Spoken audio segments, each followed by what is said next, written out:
श्री नवनाथ भक्तिसार कथामृत अध्याय 2 मच्छिंद्रनाथास दत्तात्रेय व शंकरांचे दर्शन.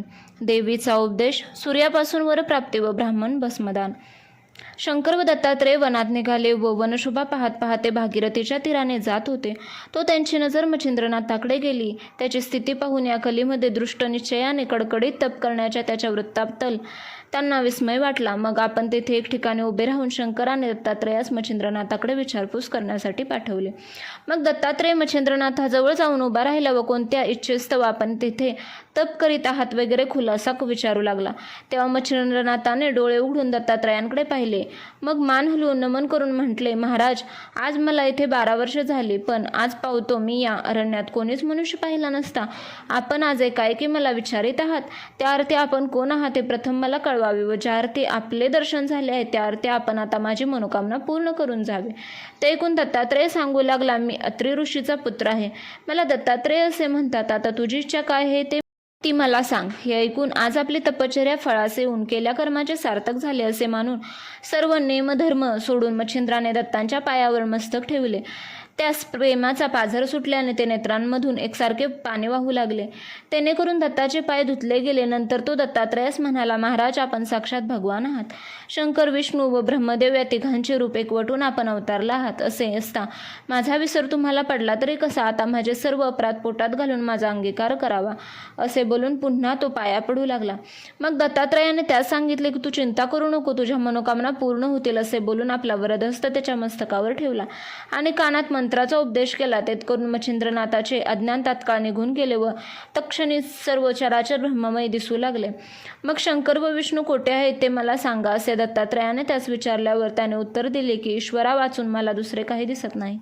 सर्व ठिकाणी ईश्वराची व्याप्ती आहे. त्याचे भाषण ऐकून एक भावना झालेली पाहून दत्तात्रेय त्याचा हात धरून त्यास घेऊन जाऊ लागला. मग हा पूर्वीचा कविनारायण असे जाणून शंकराने मच्छिंद्रनाथास पोटाशी धरले आणि त्याचकडून सकल सिद्धींचा अभ्यास करवण्याची दत्तात्रेयास सूचना केली. मग दत्तात्रेयाने त्यास सर्व विद्यांचा मंत्रोपदेश केला आणि कानफाड्यांचा संप्रदाय, नाथ संप्रदाय निर्माण करून दत्तात्रेय व शंकर निघून गेले. मग मच्छिंद्रनाथही तीर्थयात्रा करावयास निघाला. मच्छिंद्रनाथ तीर्थयात्रा करीत करीत सप्तशृंगीस गेला. तेथे त्याने भक्तिपूर्वक अंब्याचे दर्शन घेतले व स्तुती केली. त्या समयी साबरी विद्या आपणास पूर्ण अवगत होऊन त्यावर कविता करावी असे त्याच्या मनात येऊन गेले. या कवित्वाच्या योगाने लोकांना पुष्कळ फायदा होईल अशी त्याची कल्पना होती. परंतु दैवत अनुकूल झाल्या वाचून कार्यसिद्धी व्हावयाची नाही अशी त्याच्या मनात शंका झाली. मग त्याने अंबे सनिध 7 दिवसापर्यंत अनुष्ठान केले. तेव्हा अंबा प्रसन्न झाली व कोणाचा हेतू मनात धरून तू हे अनुष्ठान करत आहेस असे म्हणाले. त्याने सांगितले की मातोश्री, साबरी विद्येवर कवित्व करावयाचे माझ्या मनात आले आहे, तरी माझा हेतू पूर्ण होण्यासाठी मला उपाय सांगावा. मच्छिंद्रनाथ असा मनोदय जाणून तुझे मनोरथ पूर्ण होतील असा देवीने त्यास आशीर्वाद दिला. मग त्याच्या हातात हात घालून ती त्यास मार्तंड पर्वतावर घेऊन गेले. तेथे एक मोठा वृक्ष होता. तेथे मंत्रोक्त हवन केल्यावर वृक्ष सुवर्णासारखा देदीप्यमान असा त्यास दिसू लागला. तेथे झाडांच्या फांद्यावर नाना दैवते बसले आहेत असेही त्याला दिसू लागले. असा चमत्कार अंबिकेने त्यास दाखविला. ती सर्व दैवते मच्छिंद्रनाथाकडे पाहत होती, पण बोलत चालत नव्हती. नंतर अंबेने त्यास सांगितले की तू आता तेथून ब्रह्मगिरीच्या जवळच अंजन पर्वत आहे, त्यावर महाकालीचे स्थान आहे. तेथे जाऊन भगवतीला नमस्कार कर.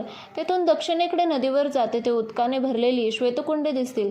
त्यातील शुक्ल वेल तोडून एक कुंडात टाक. ती कुंडे 100 आहेत, पण ज्या कुंडात तो वेल सजीव दिसेल त्यात स्नान करून उदक प्राशन कर.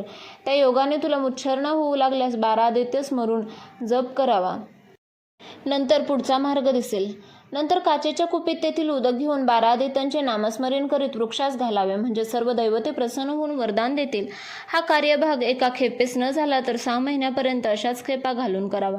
दर खेपेस एक दैवत प्रसन्न होईल असे सांगून देवी आपल्या स्थानी गेले. पुढे मच्छिंद्रनाथ अंजन पर्वतावर गेला. तेथे त्याने महाकाळीचे दर्शन घेतले. शुक्लवेल घेऊन कुंडे पाहावयास लागला. इतक्यात देवीने सांगितल्याप्रमाणे 100 कुंडे त्याच्या पाहण्यात आले. त्यात त्याने शुक्लवेल टाकला. पुन्हा परत येऊन पाहू लागला. तो आदित्य नामक कुंडात टाकलेल्या वेलास पाणी आलेले दिसले. मग त्याने त्यात स्नान केले व उदक प्राशन करीत असताच मुच्छरणा आली. म्हणून त्याने देवीच्या सांगण्याप्रमाणे 12 आदित्यांच्या नामस्मरणाचा जप चालवला. इतक्यात सूर्याने त्याजवळ जाऊन कृपादृष्टीने पाहून त्यास सावध केले आणि मस्तकावर हात ठेवून तुझे सकल मनोरथ पूर्ण होतील म्हणून वर दिला. सूर्याने वरदान दिल्यानंतर मच्छिंद्रनाथ काचेची कुपी पाण्याने भरून घेऊन मार्तंड पर्वतावर गेला व त्या मोठ्या अश्वस्थ वृक्षाच्या पाया पडला. सूर्याचे स्मरण करून ते उदक घालताच तेथे सूर्य प्रसन्न झाला आणि काय हेतू आहे म्हणून विचारले तेव्हा त्याने सांगितले की कविता करावी असे माझ्या मनात आहे, तर त्वा साह्यभूत होऊन मंत्रविद्या सफळ करावे. हा सूर्य त्याचे हेतू पूर्ण होण्यासाठी त्या सर्वस्वी साह्यभूत झाला. याप्रमाणे मच्छिंद्रनाथाने 7 महिने ये-जा करून सारी दैवते प्रसन्न करून घेतली आणि साबरी विद्येचा एक स्वतंत्र ग्रंथ रचून तयार केला. मच्छिंद्रनाथ तीर्थयात्रा करीत फिरत असता बांगाल्या चंद्रगिरी गावास गेला. तेथे सुराज म्हणून एक ब्राह्मण होता. त्याच गावात सर्वोपदयाळ या नावाचा एक वसिष्ठ गोत्री गौड ब्राह्मण राहत असेल. तो मोठा कर्मठ होता.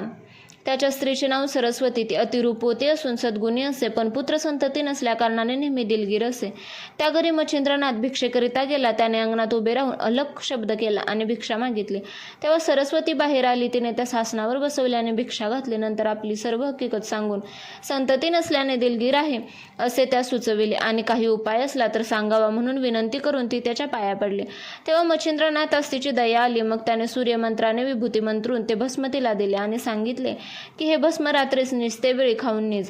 हे नुसतेच भस्म आहे असे मनात आणू नको. हा साक्षात हरिनारायण जो नित्य उदयास येतो तो होय.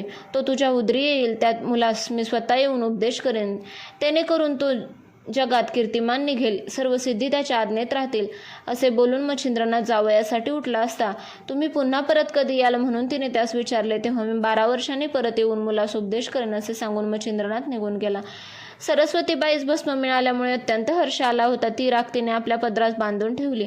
मग ती आनंदाने शेजारणीकडे बसावयास गेली. तेथे दुसऱ्याही 5-7 बायका आल्या होत्या व संसारासंबंधित त्यांच्या गोष्टी चालल्या होत्या. त्यावेळी तिने आपल्या घरी घडलेला सर्व वृत्तांत त्यास सांगितला आणि त्या कानफोड्या बाबाने सांगितल्याप्रमाणे मी भस्म शेणात खाल्ले असता मला पुत्र होईल काय म्हणून विचारले. तेव्हा एक जणाने तिला सांगितले की त्यात काय आहे. असल्या धुळेने का पोरे होतात. तू अशी कशी त्याच्या नादी लागलीस कोण जाणे. आम्हाला हे चिन्ह नीट नाही दिसत. अशा रीतीने त्या बायाने तिच्या मनात किंवा भरवल्यामुळे ती हिरस मुसले तोंड करून आपल्या घरी गेले व गोठ्याजवळ केरकचरा शेण वगैरे टाकण्याची जी खाच होती त्या उकिरड्यात तिने ते भस्म टाकून दिले.